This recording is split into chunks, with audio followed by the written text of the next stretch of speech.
Alright, Karina baby, for July 3rd, we have shells. Let's take a look.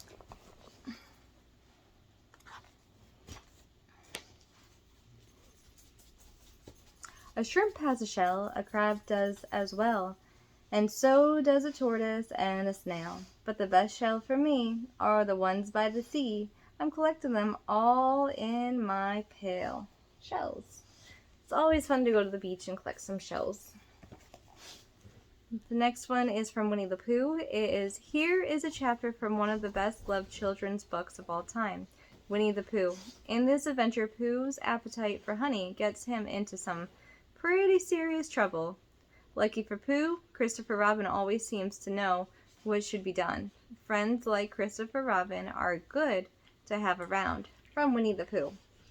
A. Milne. A. Milne. In which Pooh goes visiting to get in to a tight place. Edward Bear, known to his friends as Winnie-the-Pooh, or Pooh for short. I didn't know his name was Edward Bear. His name was Edward Bear.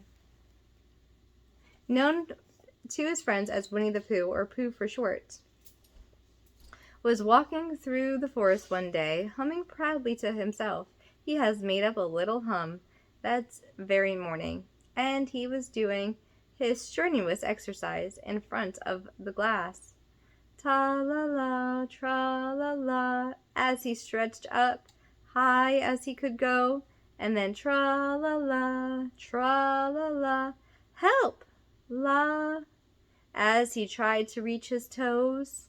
After breakfast, he had said it over and over to himself until he had learnt it off by heart. And now he was humming it right through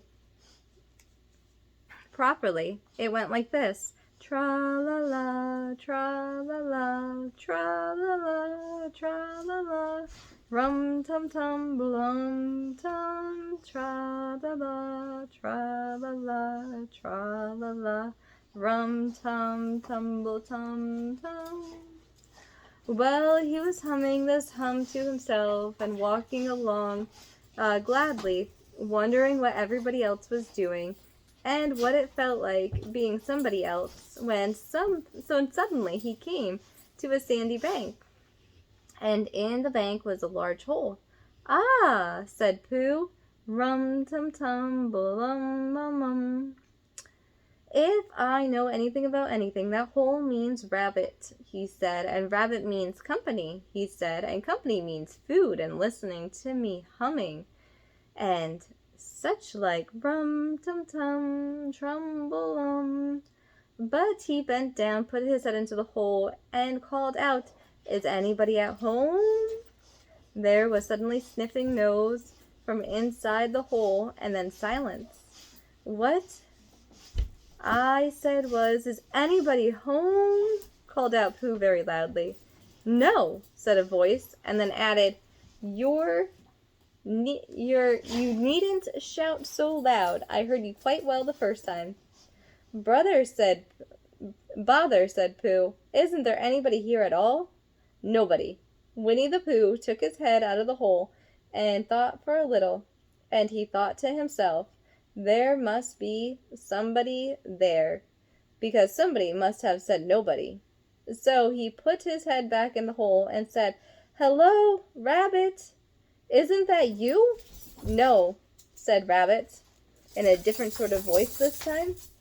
But isn't that Rabbit's voice? I don't think so, said Rabbit.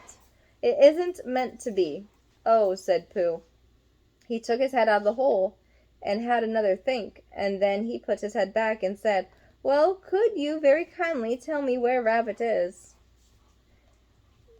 He has gone to see his friend Pooh Bear, who is a great friend of his.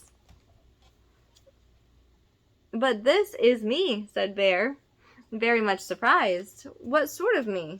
Pooh Bear.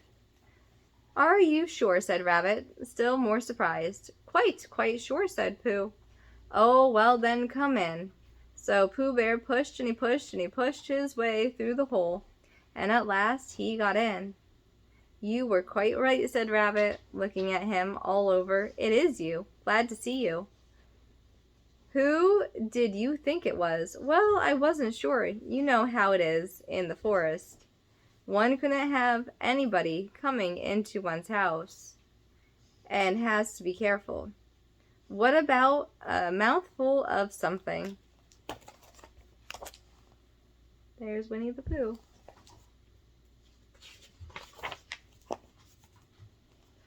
Pooh always liked a little something at 11 o'clock in the morning, and he was very glad to see Rabbit getting out of the plates and the mugs, and when Rabbit said honey or condensed milk with your bread?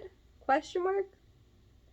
He was so excited that he said both, and then, so as not to seem greedy, he added, but don't bother about the bread, please. And for a long time after that, he said nothing, until at last, humming to himself, so it was rather sticky voice, he got up and shook Rabbit lovingly by the paw, and said that he must be going on. Must you? Said Rabbit politely. Well, said Pooh, I could stay a little longer, if you... And he tried very hard to look in the direction of the larder. As a matter of fact, said Rabbit, I was going out myself directly. Oh, well then, I'll be going on. Goodbye. Well, goodbye, if you're sure you wouldn't have any more. Is there any more? Asked Pooh quietly. Rabbit took the cloves off the dishes and said, no, there wasn't. I thought not, said Pooh, nodding to himself. Well, goodbye. I must be going on. So he started to climb out of the hole. He pulled with his front paws and he pushed with his back paws, and a little while his nose was out in the open again, and then his ears, and then his front paws, and then his shoulders, and then, oh, help, said Pooh. I'd better go back. Oh, bother, said Pooh. I shall have to go on. I can't do either, said Pooh. Oh, help and bother.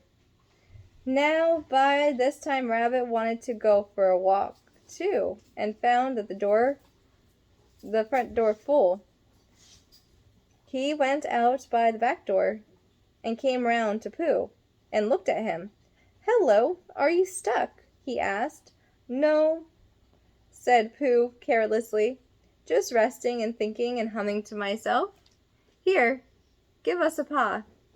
Pooh Bear stretched out a paw, and Rabbit pulled and pulled and pulled. Ow! Cried Pooh. You're hurting. The fact is that said Rabbit, you're stuck. It all comes, said Pooh crossly, of not having front doors big enough. It all comes, said Rabbit sternly, of eating too much. I thought at the time, said Rabbit, only I didn't like to say anything, said Rabbit. That one of us was eating too much, said Rabbit. And I know it wasn't me, he said. Well, well, I shall go and fetch Christopher Robin. He had milk and honey with no bread. Christopher Robin lived in the other end of the forest, and when he came back with Rabbit and saw the front half of Pooh, he said, Silly old bear, in such a loving voice that everybody felt quite hopeful again. I was just beginning to think, said Bear, sniffing silently, that Rabbit might never be able to use his front door again, and I should hate that, he said. So should I, said Rabbit. Use his front door again, said Christopher Robin. Of course he'll use his front door again. Good, said Rabbit. If we could pull you out, Pooh, we might push you back. Oh, if we can't pull you out, Pooh, we might push you back. Rabbit stretched his whiskers thoughtfully and pointed out that when once Pooh was pushed back, he was back, and of course nobody was more glad to see Pooh than he was. Still, there it was. Some lived in trees, some lived underground, and you mean I'd never get out, said Pooh. I mean, said Rabbit, that you have got so far, it seems a pity to waste it. Christopher Robin nodded. And there's only one thing to be done, he said. We shall have to wait for you to get thin again. How long does getting thin take? Asked Pooh anxiously. About a week, I should think. But I can't stay here for a week. You can stay here, all right, silly old bear. It's getting you out which is so difficult. Well, read to you, said Rabbit cheerfully. And I hope it won't snow, he added. And I say, old fellow, you're taking up a good deal of room in my house. Do you mind if you use your back legs as a towel horse? Because I mean, they are doing nothing, and it would be very convenient just to hang the towels on them a week, said Pooh glumly. What about meals? I'm afraid no meals, said Christopher Robin, because of getting thin quicker. But we will read to you. Bear began to sigh, and then found he couldn't because he was still tightly stuck. And the tear rolled down his eyes as he said, Then would you read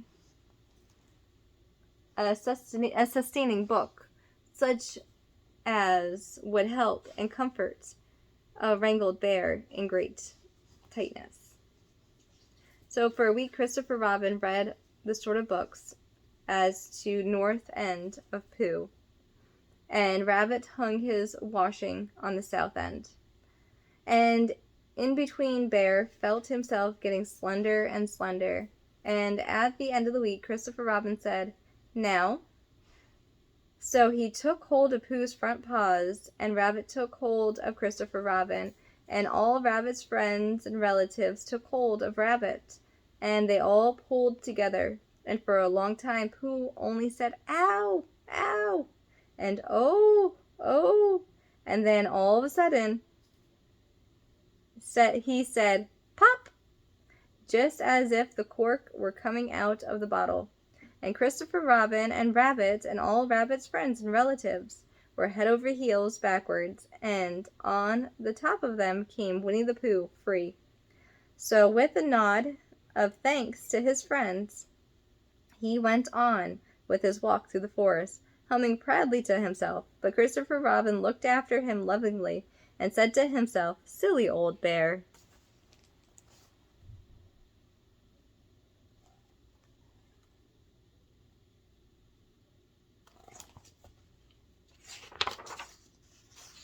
All right.